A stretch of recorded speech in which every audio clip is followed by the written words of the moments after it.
Ini pusaka penemuan barang Mojopahit sejak dulu ini, yang ditemukan oleh Pak Khoirul. Ditemukan dari kota Grogol atau situs Grogol.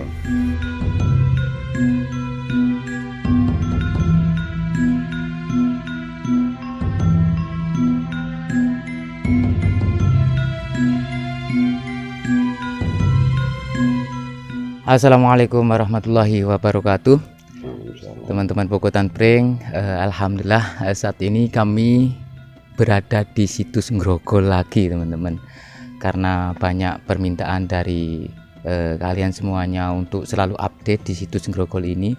Dan alhamdulillah kami sekarang bersama Bapak pengrajin bata, Bapak Khoirul, Pak. Iya. Nggih, ngapunten. Di waktu selama Bapak membuat batu bata merah ya di sini. Iya. Yang paling berkesan namel panjenengan itu penemuan nowo, Pak? Ya banyak yang ditemukan, maksudnya keramik seperti itu. Ada yang lebih katakan jenisnya emas begitu ada? Oh, enggak ada, logam, iya. Logam uang tembaga itu. Gepeng atau? Iya, gepeng tembaga, gobok itu. Arca, Pak, ada nggak, Pak? Ya dulu ada. Situs Grogol ini katanya di waktu tahun 2015, Pak, pertama kali. Oh, pertama kali. Iya.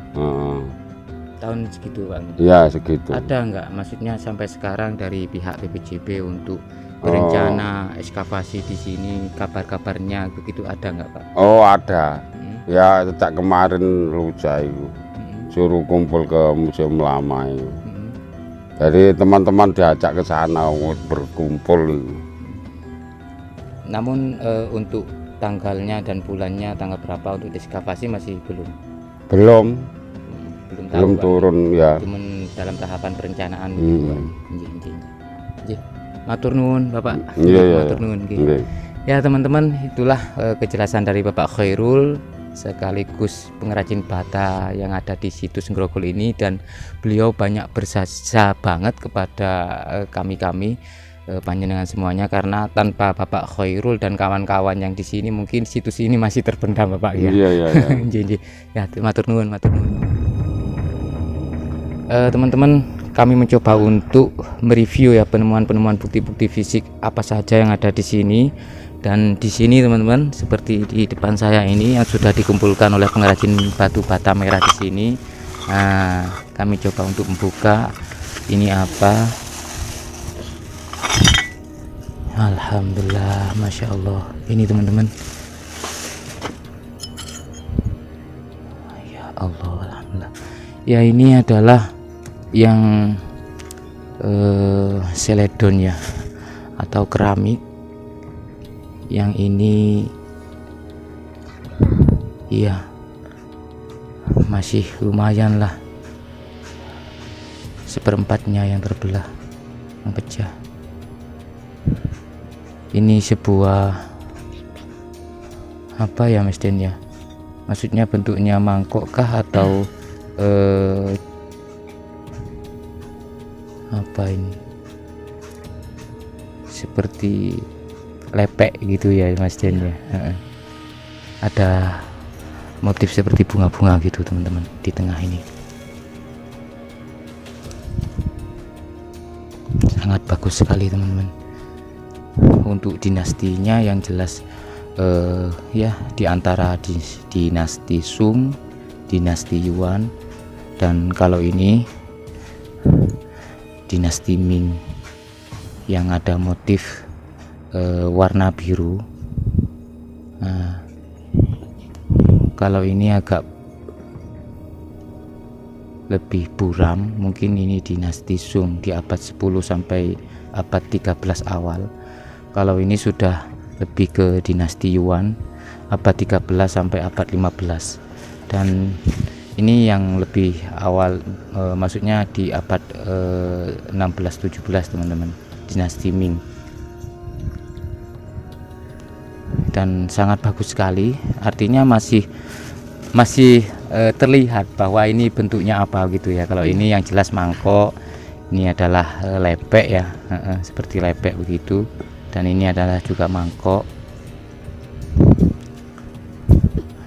Glasirnya kalau dilihat dari glasirnya, ini yang lebih bagus teman-teman, lebih gelap.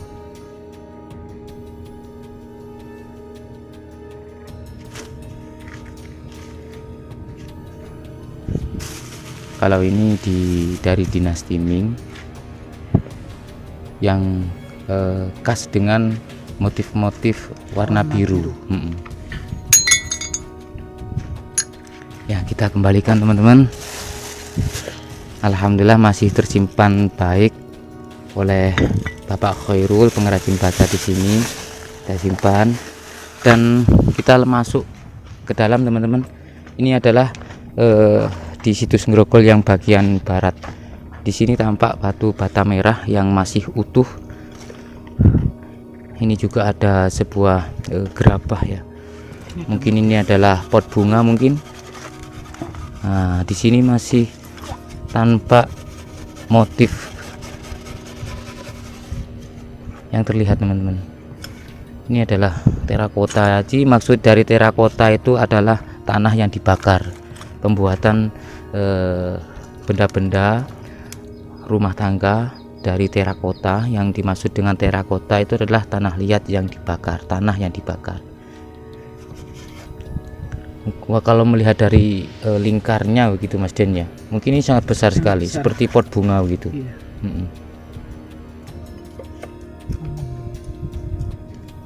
Nah ini apa ini? Mungkin sebuah kendikah atau vas bunga begitu.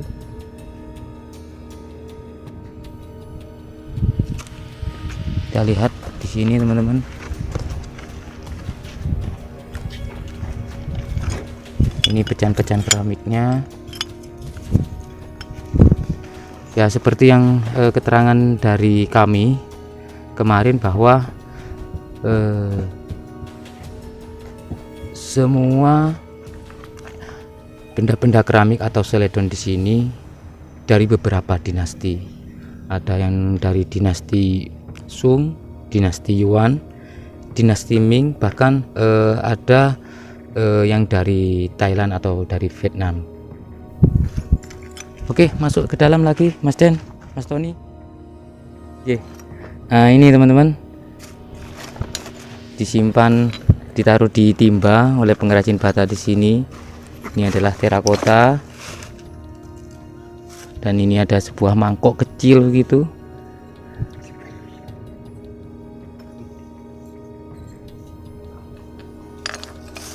Banyak sekali teman-teman. Ya sekali lagi mungkin teman-teman jika ikut ya di penelusuran saat ini ya tadi males pulang karena menemukan atau mendapati benda-benda kuno yang asli dari tempat aslinya teman-teman, bukan di museum. Oke, kita masuk ke dalam. Ada penemuan terbaru katanya yang di sini teman-teman, yaitu sebuah batu bata yang masih terstruktur, yang saat ini galiannya masih basah, masih baru digali. Ini saya mencoba untuk turun ya. Nah, ini teman-teman adalah batu bata yang masih terstruktur. Ini tampak masih basah, ini artinya galiannya masih baru. Memang tanahnya diambil oleh pengrajin bata di sini untuk dibuat batu bata merah. Ini teman-teman adalah tatanan bata yang masih terstruktur. Ini sampai ke dalam mungkin saat ini. Kalau melihat dari sini sudah gak ada lagi. Udah, kita masuk ke sana teman-teman. Untuk melihat-lihat lagi apa saja yang terbaru di situs Ngrogol ini.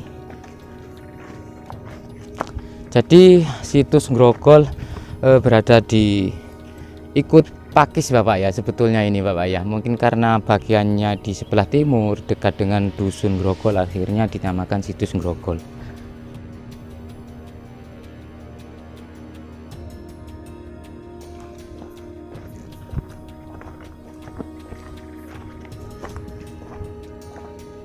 Dan ini adalah yang masih baru teman-teman. Artinya ketika para pengrajin batu bata merah di sini mencoba untuk menggali,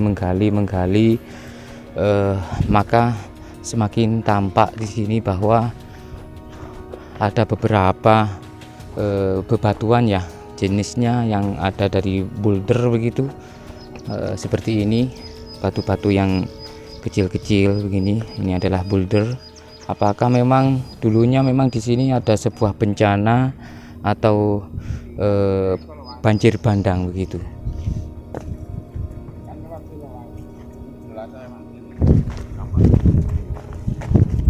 Ini langsung tunjukkan oleh Bapak Khairul selaku pengrajin batu bata merah di sini teman-teman. Ada sesuatu yang baru katanya.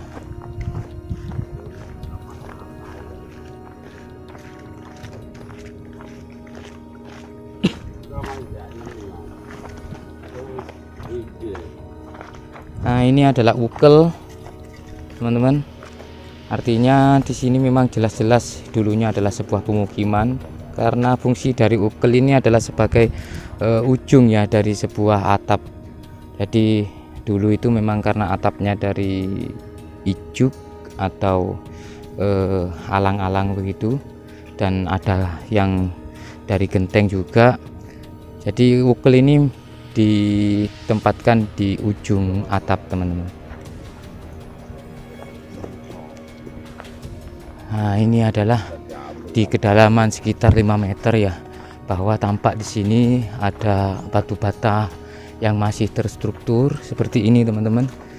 Nah, ada juga yang mengatakan ada nggak sesuatu peradaban kuno itu yang dengan kedalaman hanya 5 meter, sekitar 10 cm sudah menemukan situs. Ada, ini buktinya. Jadi ini saya tunjukkan kepada panjenengan semuanya, kepada kalian semuanya, dan ini yang di lapangan. Kalau dari dasar tanah yang di atas tadi untuk menuju ke struktur batu bata ini hanya berapa ini? 10 cm teman-teman.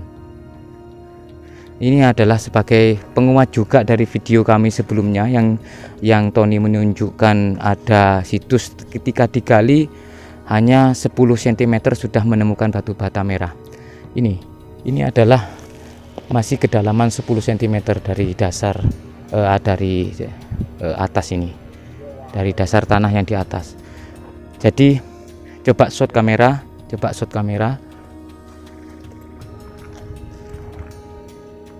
Ini juga menjawab pertanyaan dari salah satu komentar teman-teman pungutan pring. Alah bohong, masa sudah kedalaman 10 cm sudah ditemukan batu bata. Ini buktinya. Kalau dari sana ke sini ini cuma 10 cm teman-teman. Dan ini sudah ada batu bata merah yang tertata rapi, terstruktur. Ini sebagai bukti dan masih melekat. Jadi ini bukti di lapangan, bukan hanya teori saja. Ini adalah pecahan-pecahan tembikar di kedalaman sekitar 1 meter. Di sini ada tembikar, ada pecahan-pecahan gerabah, pecahan-pecahan genteng. Melihat dari tipisnya juga bisa jadi ini adalah sebuah genteng, karena genteng-genteng di waktu zaman dulu itu tipis-tipis. Ini adalah juga mengacu kepada referensi yang diberikan oleh Bapak Wicaksono Dwi Nugroho, penemuan di situs Kumitir, bahwa genteng di zaman dulu itu ada yang tipis dan sebagai lapisan di atas lebih kasar seperti pasir begitu untuk meredam supaya tidak panas penghuni yang di rumah tersebut. Oke, kita agak ke sini. Jadi saat ini kami berada di sekitar kedalaman 5 meter teman-teman. Ini adalah tampak batu bata merah yang masih melekat begitu. Kalau ini sudah tidak tertata lagi, tapi kalau yang di sana sudah tampak bahwa itu adalah masih terstruktur.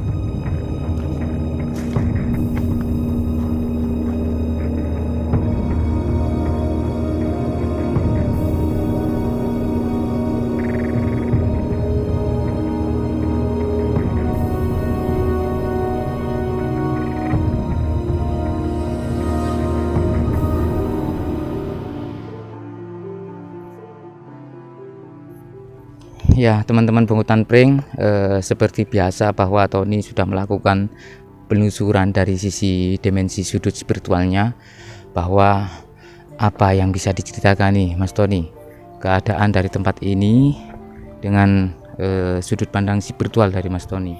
Jadi saat ini saya itu bisa hanya menerangkan bangunan, di mana lokasi bangunan tersebut, Mas Eko. Ini kalau yang dikhususkan yang dibilang kemarin itu buat pertemuan itu ya dari sana itu gede gitu ya, semacam ada keliling semacam gapuro gitu, tapi bukan gapuro yang semacam dinding ya aula gitu. Nah di sebelah sini itu ya kalau aku itu semacam rumah, tapi kalau enggak itu kalau penglihatan saya itu ya dapur, Mas Eko. Di sini tuh dapurnya itu di sini, dan banyak sekali tempat-tempat lain itu yang berbentuk semacam rumah, Mas Eko. Apakah di sini adalah sebuah pemukiman orang-orang yang kaya raya, bangsawan di zaman itu, Mas Tony? Ya, karena yang saya lihat itu gitu banyak rumah-rumah itu yang banyak di sini, dan yang megah gitu, yang dikhususkan untuk ruang pertemuan itu ya di sana itu. Jadi dari kesana itu masih ada lagi, Mas Eko. Kurang lebih itu dari 100 meter itu masih ada, kurang lebih dari segitu. Oke. Apalagi Mas Tony, selain itu apakah ada yang lebih istimewa lagi, mungkin keterangan-keterangan yang tadi? Ya itu saja dulu, Mas Eko. Karena saya itu dalam dimensi waktu saya kecil itu tiba-tiba mengingat begitu, jadi saya jelaskan gitu, Mas Eko. Ya, terima kasih, Mas Iya. Tony. Tapi kayak masih ada lagi, Mas Eko. Enggak hanya segini tuh, cerita dari saya itu sebenarnya masih banyak. Tapi saya mencoba perlahan itu mengingat. Untuk saat ini sampai di sini Iya. seperti itu dulu untuk gitu. ceritanya. Ya, kita selalu update mungkin ke depannya, Mas Tony, untuk di situs Ngrogol ini. Ya teman-teman pungutan pring, saya mencoba untuk meminta keterangan lagi dari Mas Den Spiritual Muda. Ini kan berada di sisi barat, Mas Den ya. Kalau kemarin video kita di sisi timur, keterangan dari Mas Den bahwa ada sebuah dapur, ada sebuah aula juga. Ini yang di sisi barat. Apa tambahan dari keterangan Mas Den? Ini masih satu lingkup seperti itu, Mas Eko. Jadi kita ini masih berada di aula seperti itu. Jadi ini bukan kecil ya, maksudnya ini kan hanya saja, bukan. Jadi luas ada gitu. Beberapa bangunan di sini. Ada beberapa bangunan dan sangat luas sekali, dan banyak kegiatan juga di sini gitu loh. Bukan hanya ada aula aja gitu. Mungkin yang dikatakan Tony tadi itu sudah benar gitu. Ya, untuk saat ini mungkin kami atau Mas Den belum bisa melakukan mediumisasi, mungkin nunggu fit dulu ya Mas Den ya. Gitu. Tapi sudah mendapatkan, artinya siapa nih nanti yang kira-kira Udah ada. berinteraksi di sini? Iya, udah ada. Insya Allah kalau sekarang tuh mungkin petinggi seperti itu, petinggi negara gitu. Kalau dulu mungkin petinggi kerajaan. Ya, Yang insya Allah ya insya Allah nantinya akan berinteraksi gitu. Saya sudah minta izin sama beliau dan beliau bersedia. Cuma saya sekarang satu belum fit, terus yang kedua masih banyak pekerja gitu. Kurang enak kalau mungkin dilihat tanpa minta izin untuk semua gitu. Ya, mungkin cukup di sini dulu teman-teman untuk penelusuran di situs Ngrogol ini. Kami mencoba untuk selalu update nanti tentang situs Ngrogol ya Mas Den ya. Di kesempatan yang lain kita akan datang ke sini lagi. Yang pastinya pasti nanti akan ada penemuan-penemuan baru. Pasti. Karena sudah dari kemarin hanya menjelang 2 hari saja di situ sudah ada penemuan baru. Ya, oke. Cukup di sini dulu teman-teman untuk perjumpaan kita kali ini. Ambil sesuatu yang baik. Semua keterangan-keterangan tadi dari Mas Tony adalah dari sudut pandang spiritual tentunya. Ayo dipilah-pilah dengan hati nurani kita sama-sama, dan sekiranya tidak bermanfaat jangan diambil teman-teman. Oke, salam budaya Nusantara, tinggalkan perselisihan, sambung persaudaraan. Wa faminkum, wassalamualaikum warahmatullahi wabarakatuh.